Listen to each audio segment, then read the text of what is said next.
Hey everybody, hope you're having a great day. Today on the bench I have a guitar that may ruffle a few feathers.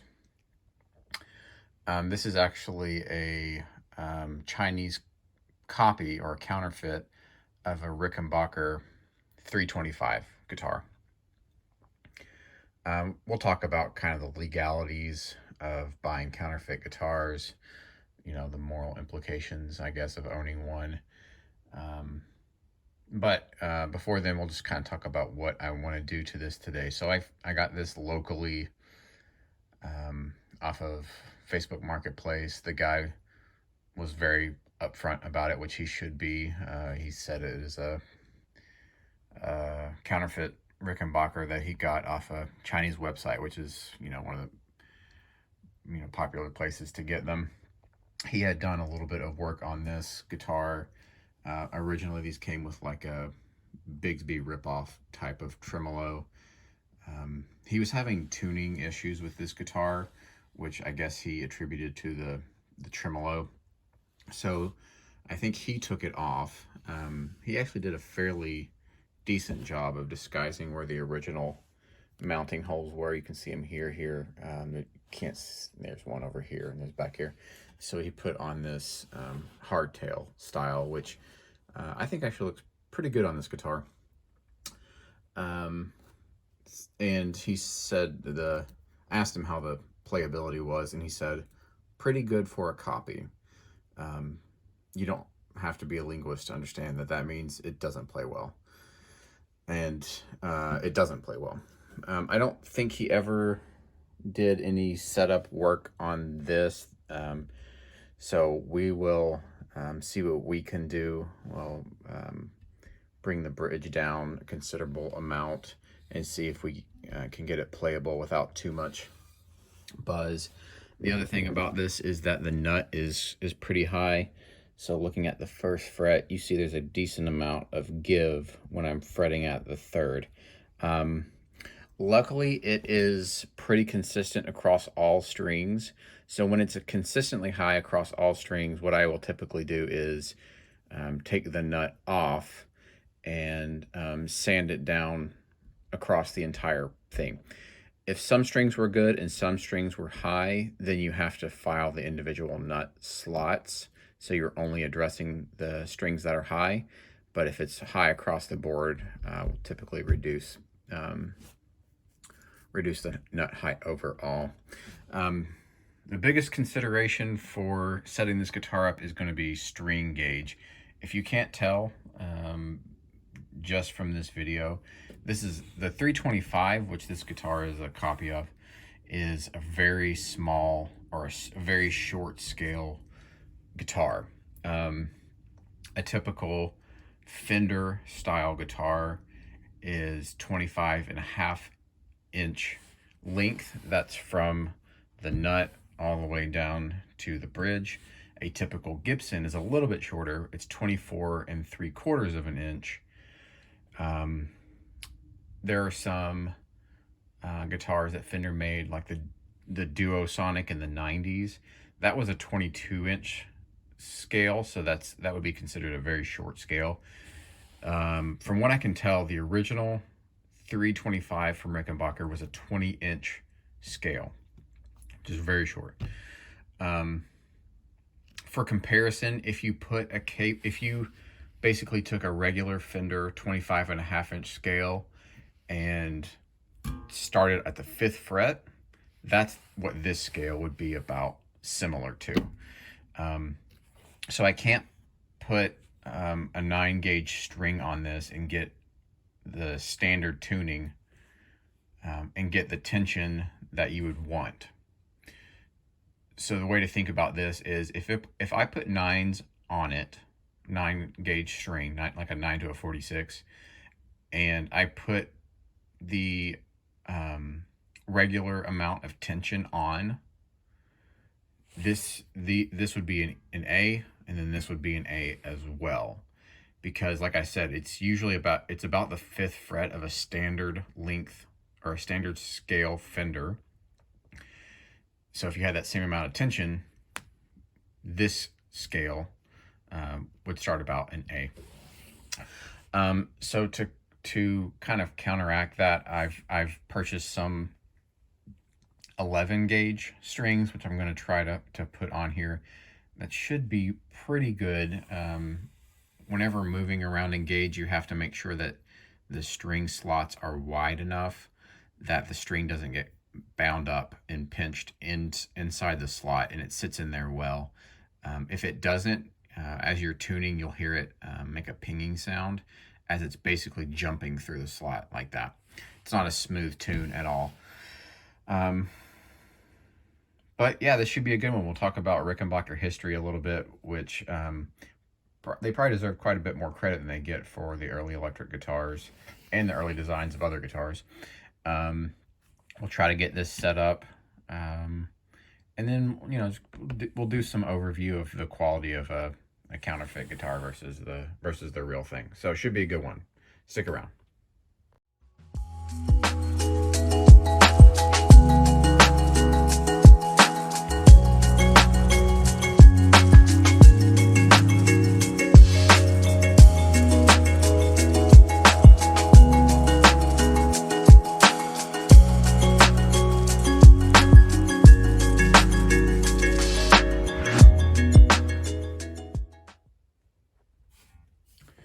So Rickenbacker was formed, I want to say in the late 20s by Adolf Rickenbacker and George Beecham, excuse me. And if you look up George Beecham's name, it's spelled like Beauchamp, but the Rickenbacker website says it should be pronounced Beecham or Beechman. I'm never gonna get that right. So anyway, and George was a musician himself and somewhat of an inventor, and his big thing was, and maybe it was really the issue of the day back then was, how do you make guitars louder? They were being drowned out by other instruments of the time, and there was no real amplification. So he tried a couple things which were pretty funny. So he took the horn of a phonograph, the big thing that comes out and amplifies the sound, and he tried to attach it to a guitar, and it did not give him the results that he wanted. And then eventually he and another guy whose name escapes me, but I'll put it up here, they ended up inventing the like the steel guitar, the resonator cones in a steel guitar. And it was, if you ever played a steel guitar, they're quite a bit louder than an acoustic guitar. So there's a quote that's attributed to Henry Ford that I like, and it is, if I had asked people what they want, they would have said a faster horse. And it's just funny to think, George basically invented a faster horse, right? He just took what was available in acoustic guitar and made it louder. Where, the electric guitar, which was going to be invented soon, was really solving the problem in a new way that had not been thought of. So fast forward a little bit to 1932, and that is when when Rickenbacker started making what's called the frying pan guitar, and I'll put a picture of that up here. And it's really thought of as the first electric solid body guitar. And if you've watched in my other videos, I say that Leo Fender gets a lot of credit for the first solid body electric guitar, which he made in '49. But it's not really, obviously that's not really the case. I think Rickenbacker really at least with the frying pan, which was a lap steel type of guitar, they were really the first ones. And then in 1935, they created a Spanish style guitar, which is what most people think of when they think of guitars, which was called the Model B. The other thing, so I'm not gonna. This is not really a talk about Leo Fender and what he did and didn't accomplish, but he also gets a lot of credit. Leo does for bolt-on necks being a big thing for electric guitars. But Rickenbacker was making bolt-on necks long before Leo was, and I believe they were making, they were definitely both in Los Angeles at the time, and they knew of each other because Rickenbacker amps.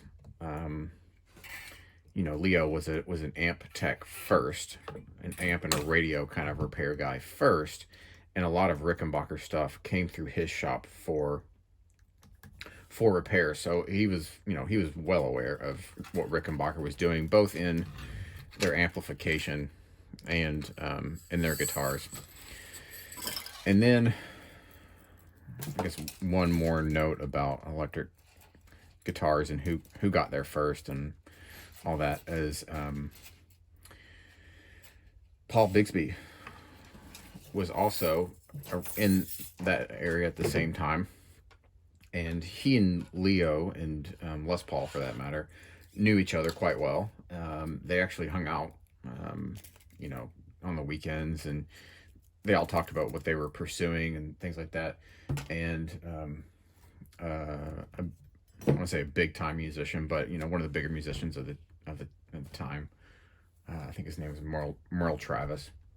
He went to Paul Bigsby with a drawing of a guitar and asked him if he could ask Paul Bigsby if he could make it for him. And Paul Bigsby was really like a machinist. He could create his own molds and do his own production, which was kind of what made him stand out a little bit. And he made that guitar from Merle Travis. And if you've ever seen it before, again, I'll put a picture up. There's a lot of similarities there in the headstock design versus what Leo Fender famously did on a lot of his guitars, the Stratocaster, really. But there's similarities in that, that bulbous shape at the end. So, what did Leo Fender really do for the guitar world?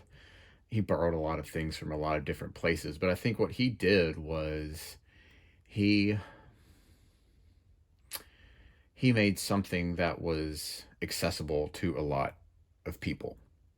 Now, Paul Bigsby was making guitars, as I mentioned before, but his guitars, he'd build them by hand one at a time, and he would sell them for, I want to say it was like $800 back then, which is like half the price of what a car was going for. So very few people, just like full-time top musicians, could afford what Paul Bigsby was creating. And Leo Fender could turn guitars around for much cheaper, so that's why he kind of blew up in success, while others were more niche. Okay, so I have the strings off this. I can tell the frets need to be polished. They're quite dull here. But comparing this to a real 325, I've never owned one. I'll say that right out of the gate.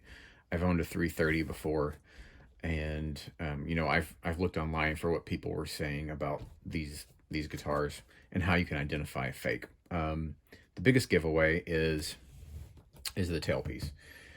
Even the fake ones, I said that this one was replaced, but the fake ones use what is branded as a Bigsby tremolo, but what I'm sure is not a Bigsby tremolo. And real 325s have a designed tremolo, which I think I've only seen on there, so I don't know if it's proprietary, but it looks a bit different. Another thing I noticed is that the pick guard here, Rickenbacker has a lot of guitars that have like a 2-stage pick guard. So I'll have the one which goes directly to the body, and then the second piece here is usually elevated. It's on a standoff. So this one you can see is direct mounted. It's flat on top of the other one. So it gives kind of a look of a staged one, but the real thing usually is probably a 1/4 inch or 1/2 inch proud of the one underneath.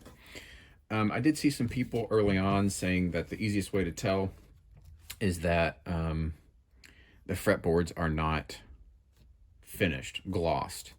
And real Rickenbacker, at least on some models, a lot of models, they will do a gloss finish on their neck. But this one is glossed finish. So I don't know at what point, the counterfeiters started changing that, but this one is gloss, so that's not really a good definite indicator. Rickenbacker puts serial numbers embossed or stamped into their input jack plates. This one is obviously not, and I'll pull this off later, but I'm sure that if you looked at the electronics, these are much lower quality than what you would find in a real Rickenbacker.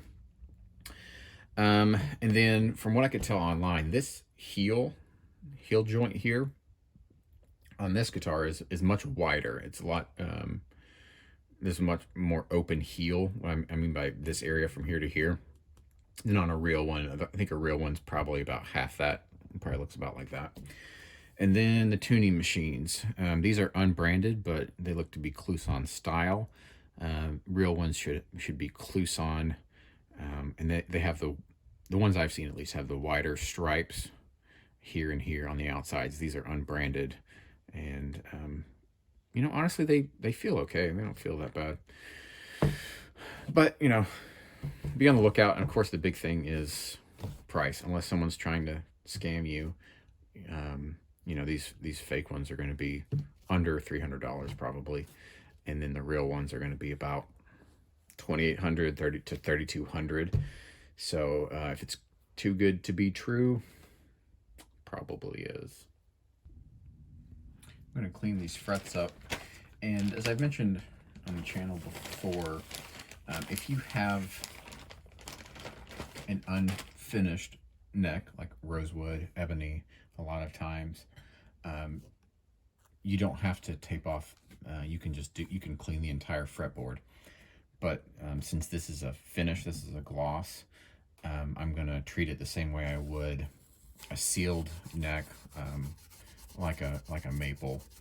I don't know very many guitar companies that even seal a darker wood like this. Rickenbacker, obviously, and this Rickenbacker Counterfeit.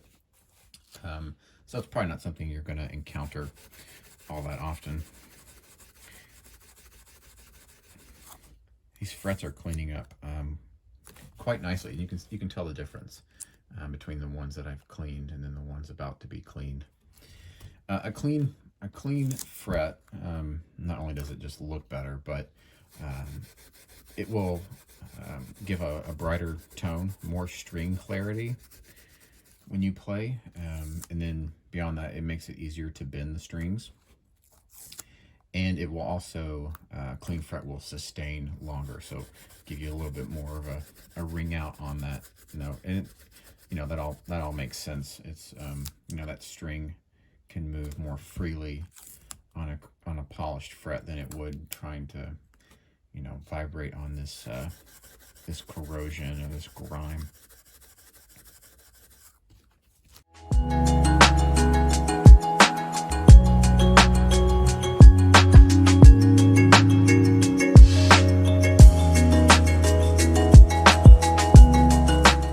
Yeah, so as you can see here,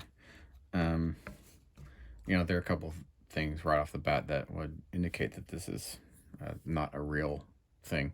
The very small size potentiometers, these are what are called dime size I think you can tell why. And again, I'm not a Rickenbacker expert. Maybe these are the same size that Rickenbacker used. I would be surprised. The other thing I see here is that the wiring is kind of a mess. It's all the same color. I guess there's red and black, live and ground, but they just kind of look like cheap wiring, which Rickenbacker would not do. I think really the main discussion about counterfeit guitars is not one of are they good or better than what they're when they're copying. I think everyone's in the agreement that no, they're not. It's really a question of, I guess, some people wonder, is it illegal? And the answer to that is no, not individually. So it is obviously illegal to manufacture these guitars in the U.S. anyway with someone else's name on the guitar. So Gibson guitars were really some of the first that I remember seeing pop up on the counterfeit fake market. And that was probably at the end of the 2000s, early 2010s is when I can remember kind of first seeing them. And people were freaking out. There's kind of a very vocal portion of the guitar community that wants to tell you that you're going to get thrown in jail and it's illegal and, immoral and all this kind of stuff. So yeah, it's illegal to manufacture them. And as a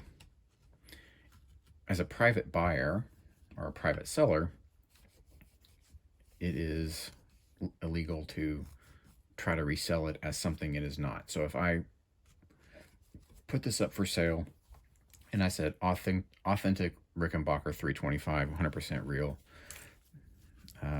that's a big no-no. Don't do that. And I will also say that if you buy them from a Chinese website and get them imported, they have to go through customs. And I've heard of people who have lost their guitars. They get grabbed by customs and thrown away or destroyed or whatever because they're illegal, which is that's a risk that you run if you're buying.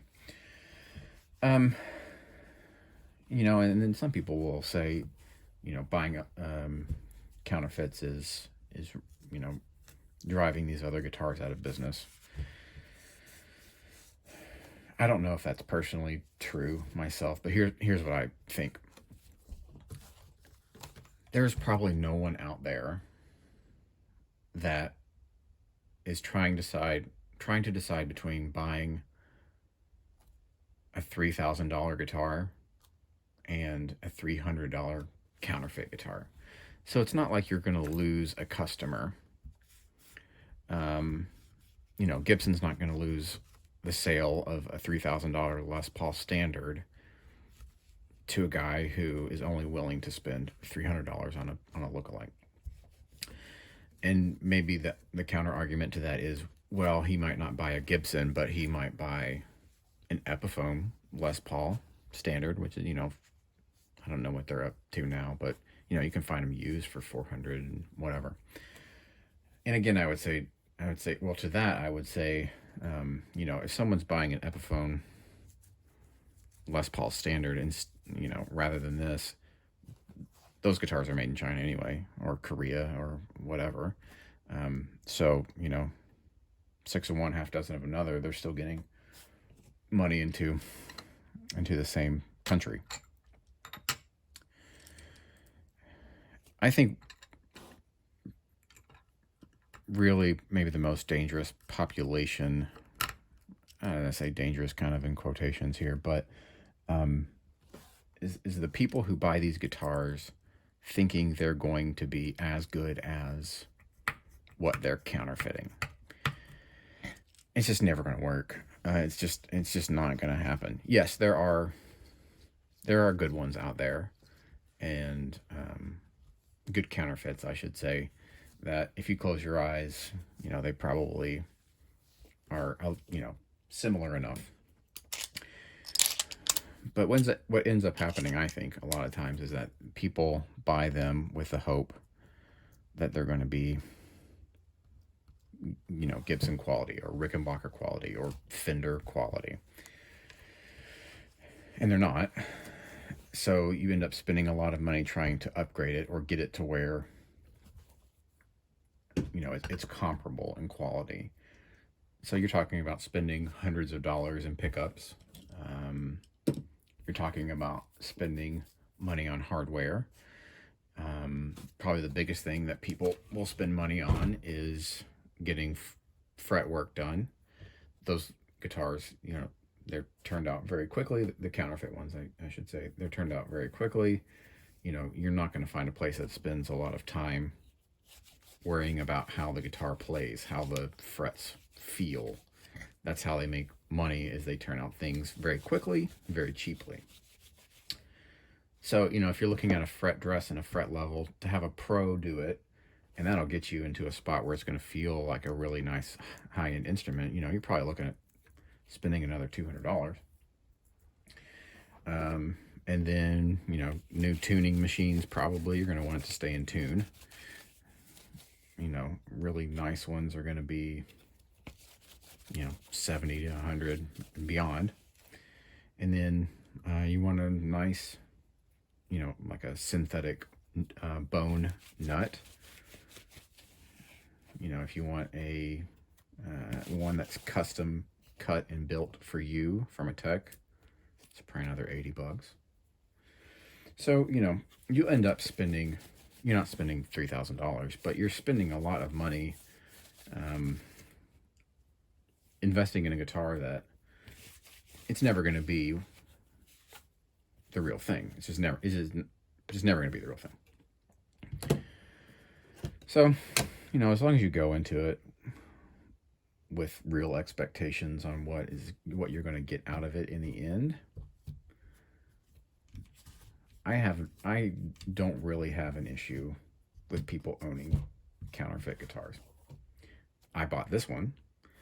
It was really just for my own personal interest. I'm never going to buy a real one of these ever.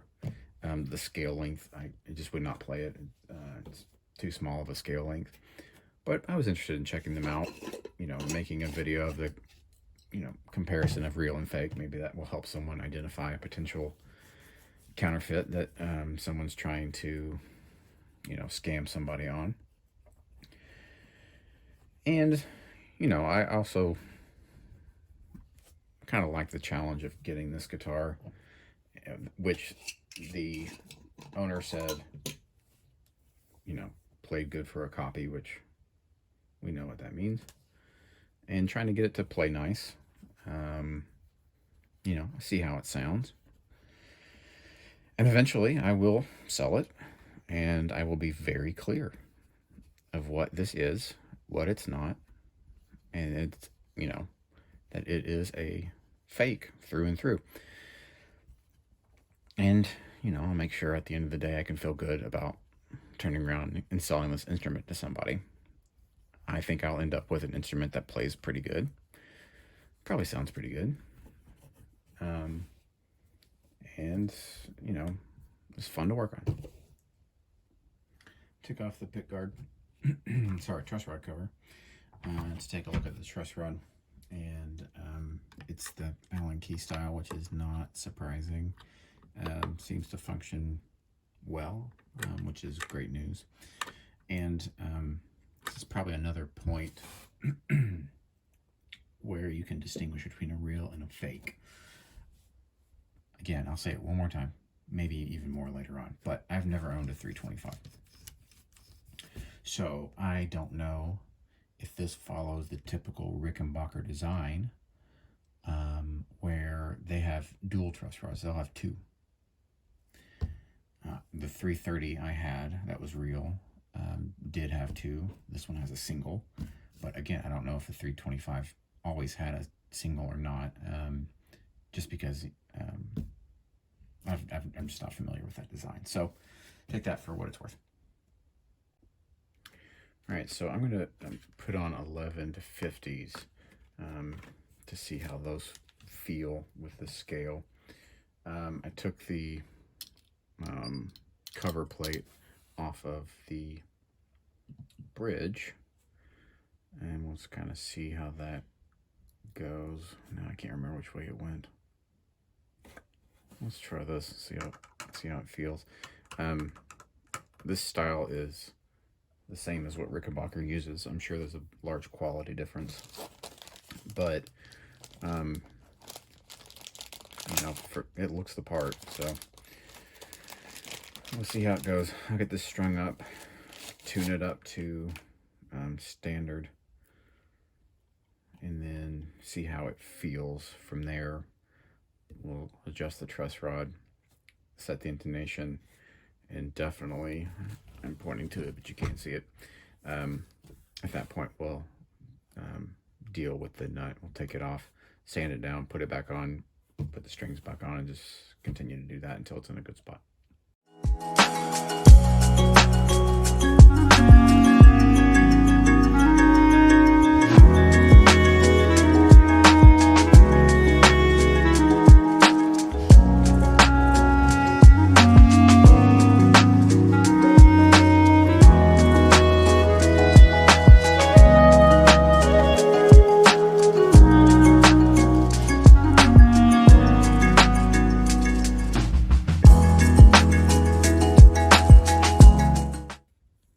Another thing I noticed when I was really inspecting this headstock more, and this will give you another way to find a fake, is the finish quality. On the body, it looks pretty good actually. You know, nothing to complain about. But on the headstock, if I can get it the right angle, you'll see the texture. It's called orange peeling because of how it's you know, textured like an orange peel.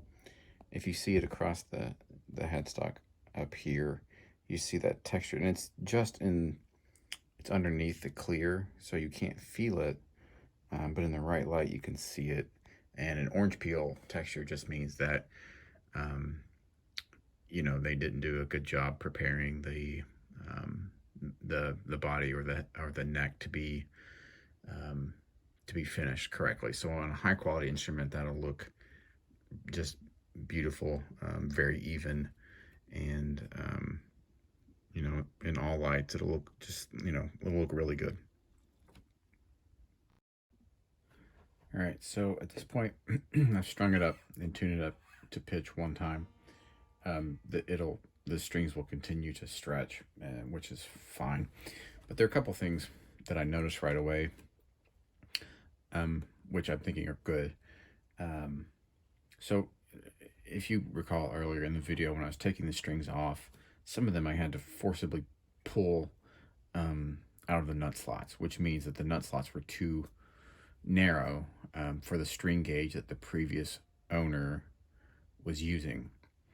I don't know what gauge they were, maybe 13s or something, but with the 11s, I didn't have any of those issues at the nut slot, so that should help with the tuning stability right away.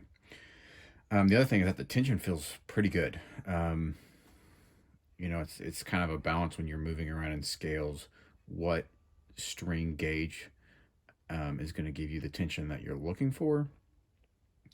But these 11s seem to be good. They're not too loose, they're not too tight. Tuned in standard, they're feeling quite normal. So I think I made a good choice there. All right, so next thing I'm going to do is lower the action. If you've never seen a Rickenbacker style bridge before, at least this one, they have 4 adjustment points. So not only can you go side to side, but you can tilt front and back as well. I don't really see a reason why you would want to tilt front and back, but you just kind of go around, loosening each one until you get to where you need to go. The action is quite high, so hopefully we can get this into a good spot.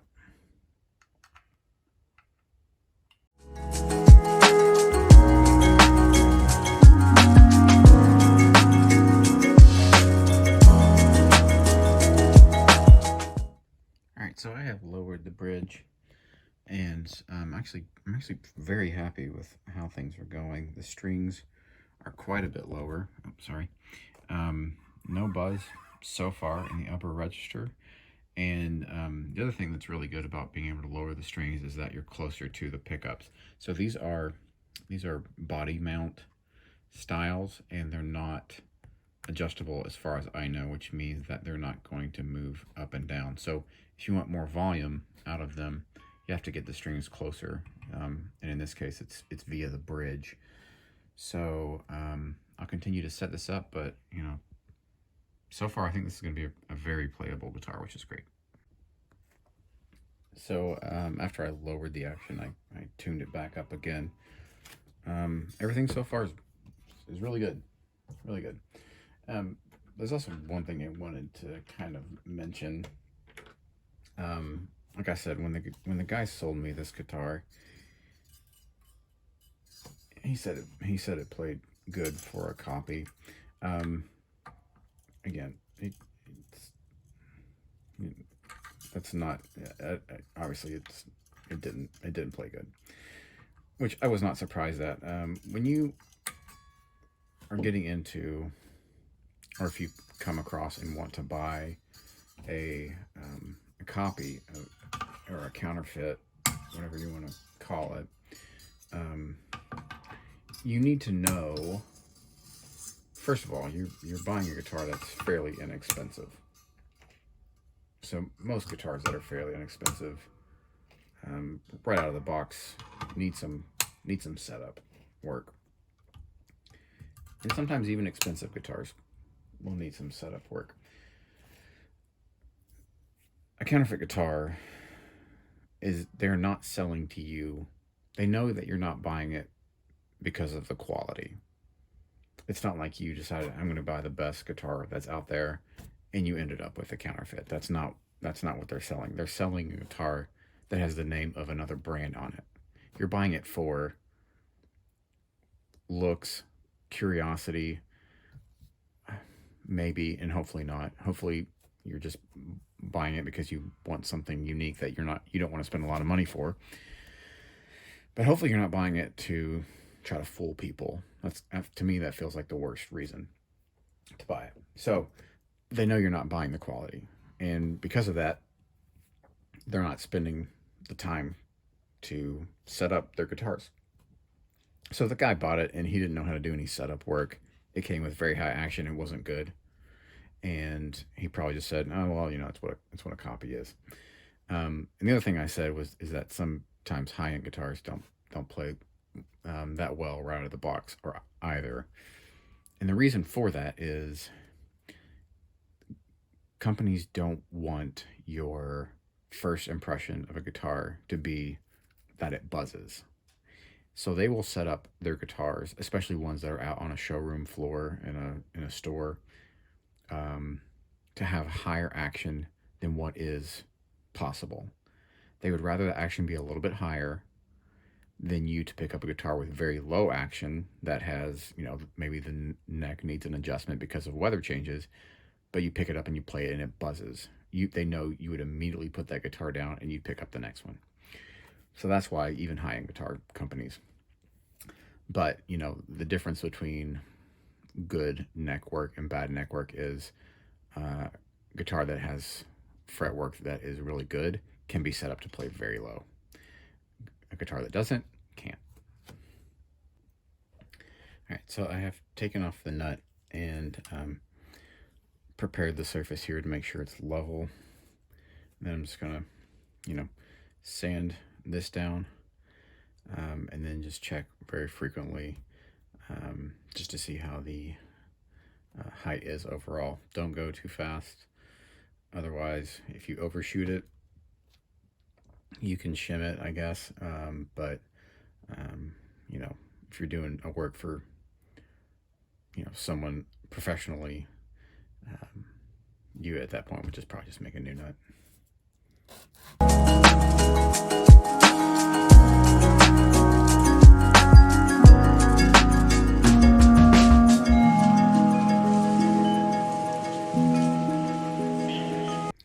Alright, so I have finished sanding down the nut. It plays so much better on the lower end. And then if you can see, if you remember how much we had to press down before to fret, now it's just a hair, just a hair.